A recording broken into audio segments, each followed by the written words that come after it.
So I'm making a video on putting a high compression head on a 1954 Lambretta LD, which is luxury deluxe. So it has a 125cc engine. It's a little underpowered. This is the head as it comes from the factory for, again, 125 Lambretta. Here's your combustion chamber.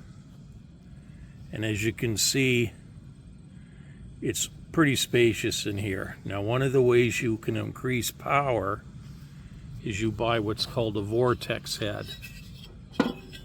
The vortex head has a smaller space in here.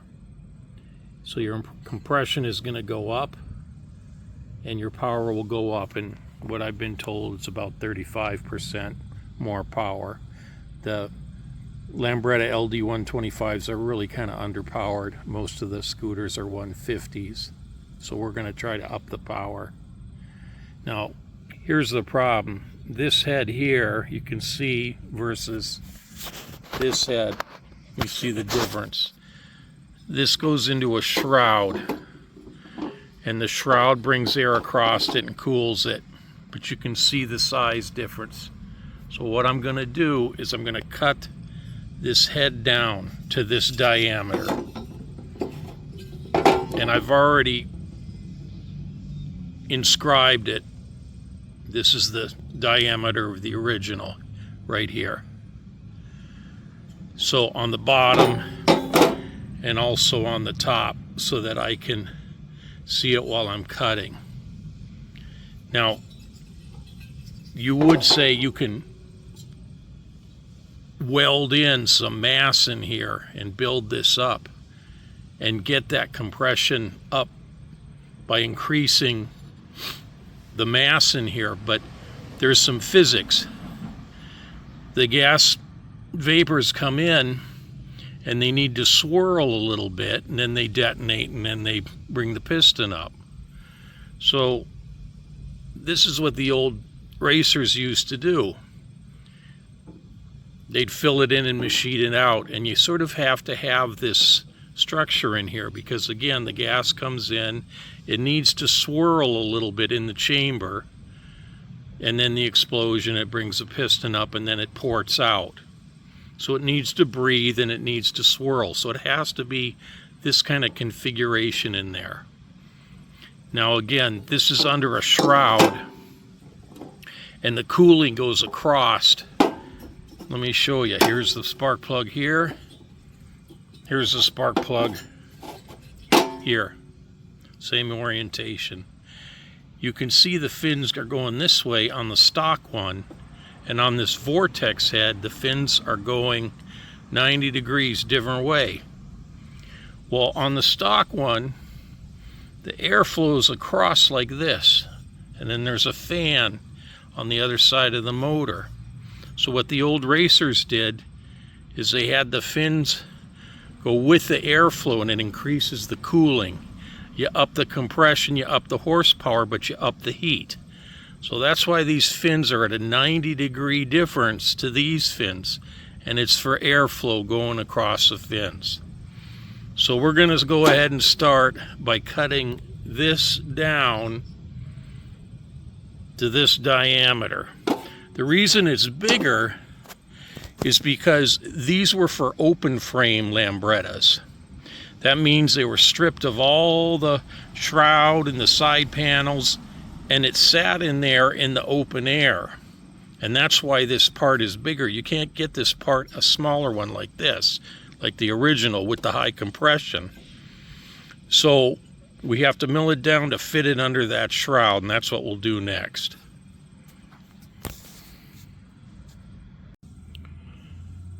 Okay, so I decided I didn't really want to show the cutting operation itself, but I'll just explain it. This is a tile cutter, uses a wet blade.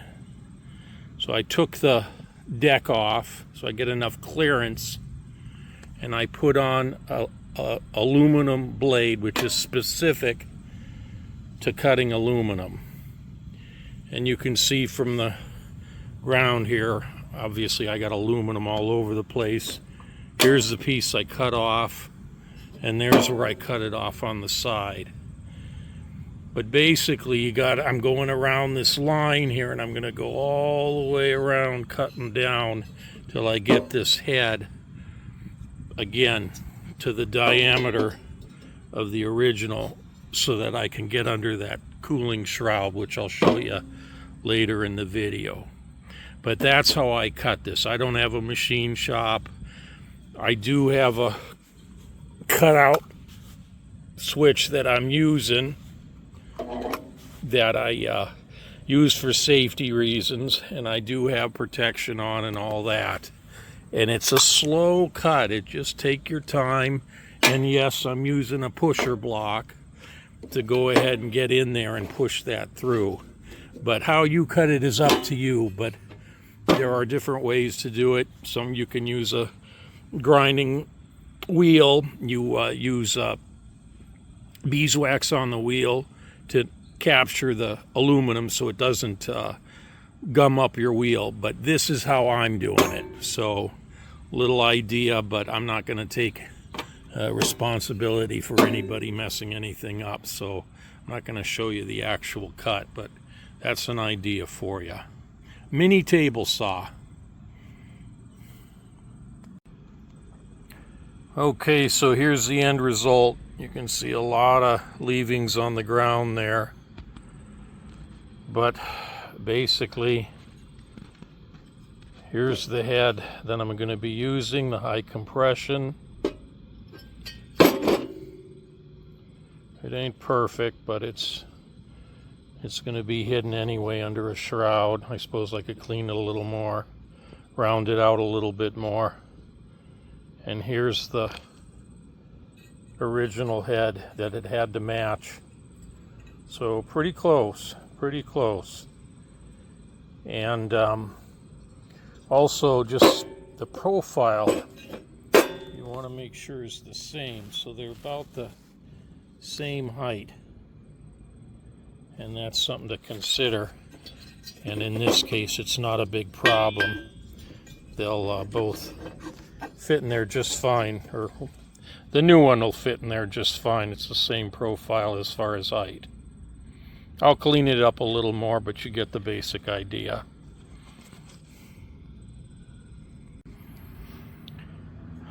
Okay, so for my final step, there's the new one, there's the old one. High compression stock. Took a file, just a hand file, and I dressed up the veins right here, the fins. Gave them a little bit of a profile since they were cut pretty straight.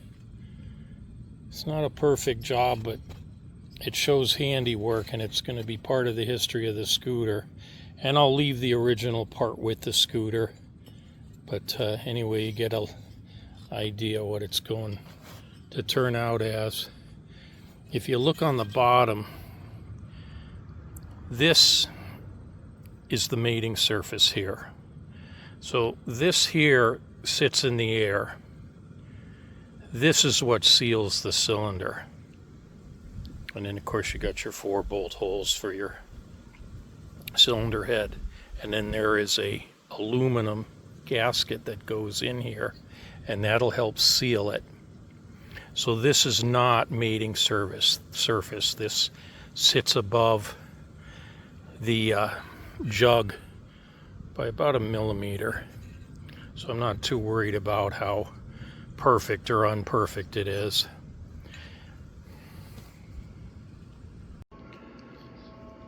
Okay, so here it is. It's a 1954 Lambretta LD. And as you can see, here's the shroud. Here's the shroud, here's the fan down here. So the air is coming across and down. That's how she cools. So this new head that I machined, or I cut down, is going to fit like that. And again, the air will come across and go down, and then this is your fan. This is how it breathes. It doesn't have any vents on the front of the scooter. The vents are on the side. And right here, and right here. Those are your two vent holes, so it's coming in from the side. These are called embellishers, they're just for looks. But this is where your airflow's coming through, from the side, not from the front. Incidentally, this has an aftermarket speedometer. The old speedometers would strip out. And on the speedometer is, I think it's St. Christopher, which is the patron saint of transportation. And people would put these on their scooters, bikes, motorcycles, cars, or have an effigy of St. Christopher for safe travels. And that's what this has.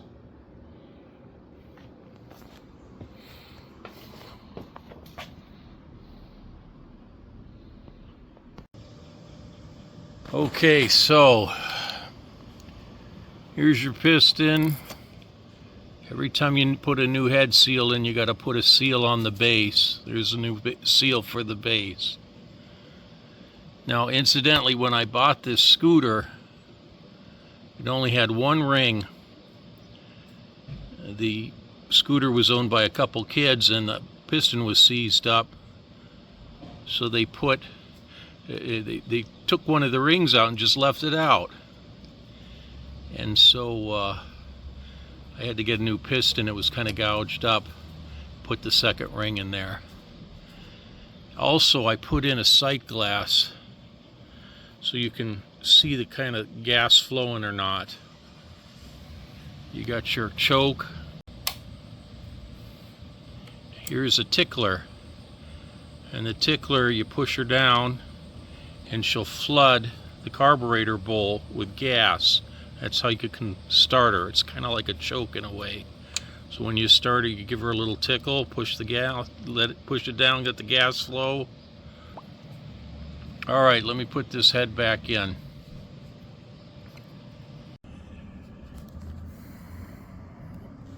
Okay, here's a couple things I'll show you since we got it apart. Here's your spark plug wire going down. This is Bakelite going down into your engine here. Here's that fan underneath the shroud. Kind of hard to see. There's a baffle up here inside the shroud. What I really wanted to show you, here's the piston. And the most important thing when you're doing this high compression stuff, this is called the squish. When the piston comes up, it squishes the air in the head. So you have to make sure that this piston does not hit the new cylinder head. And already just eyeballing it, I can tell it's going to be okay. But when I put this new head that I've machined a little bit, filed down I should say, on there, of course I got to get a gasket on there. I want to just run it back and forth and make darn sure that that does not hit this surface in here. And so far so good, but I actually forgot my other gasket. Where is it? I got my other gasket around here somewhere. And that's that aluminum gasket. Here's the lower gasket. I already replaced that.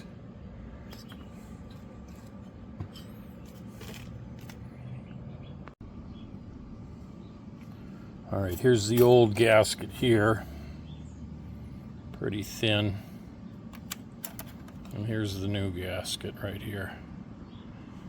So that will definitely go on there.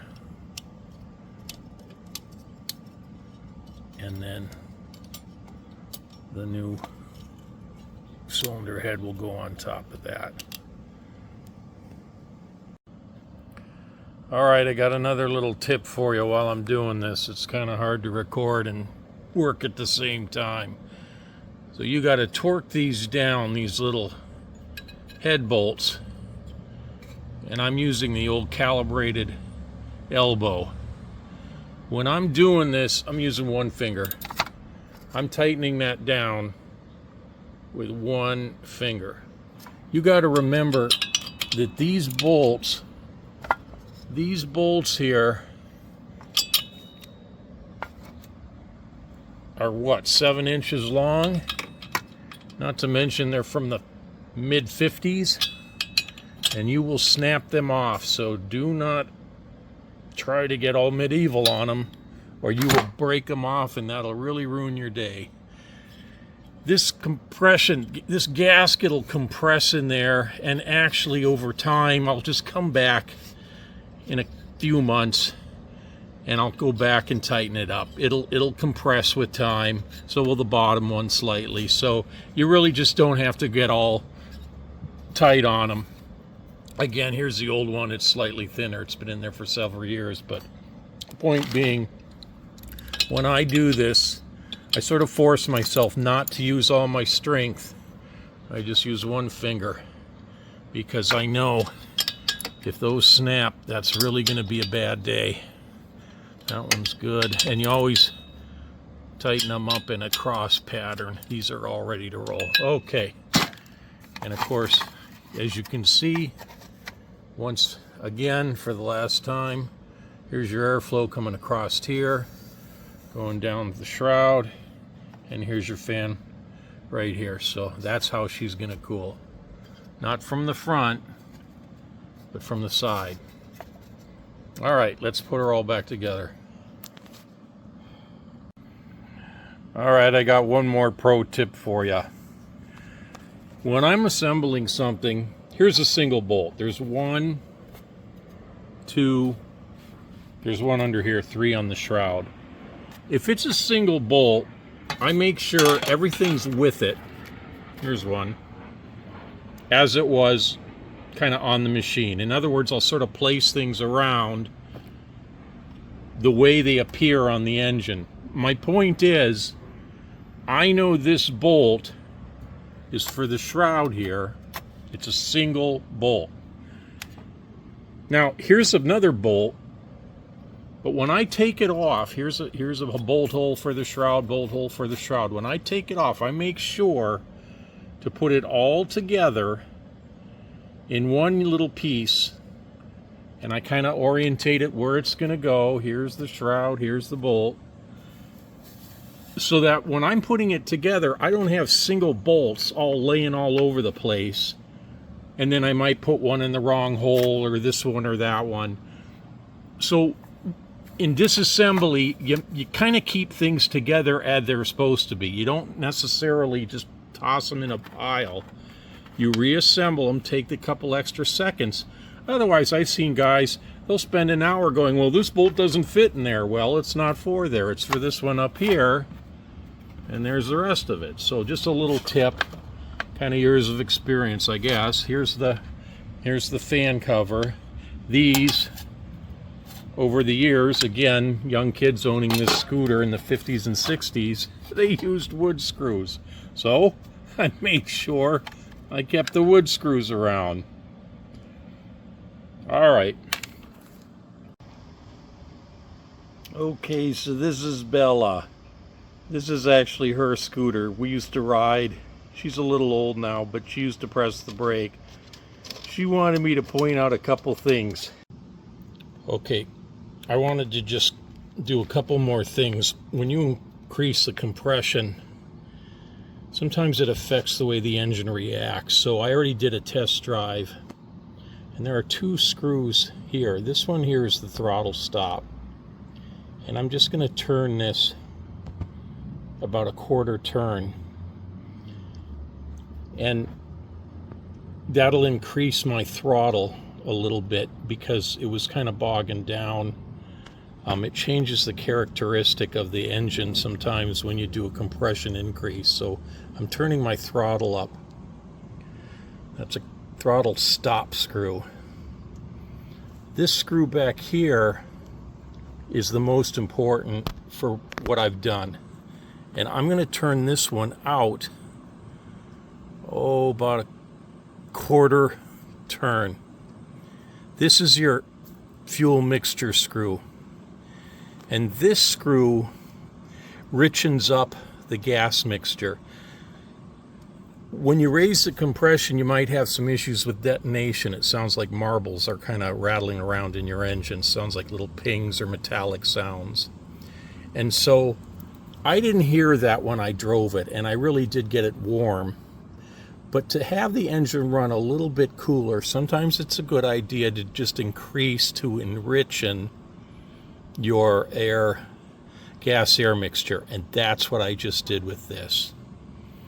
Also, I'm going to have a couple corrections. I'm kind of dyslexic, so I forget things. Again, this is your choke, but down is, I even got it written down here.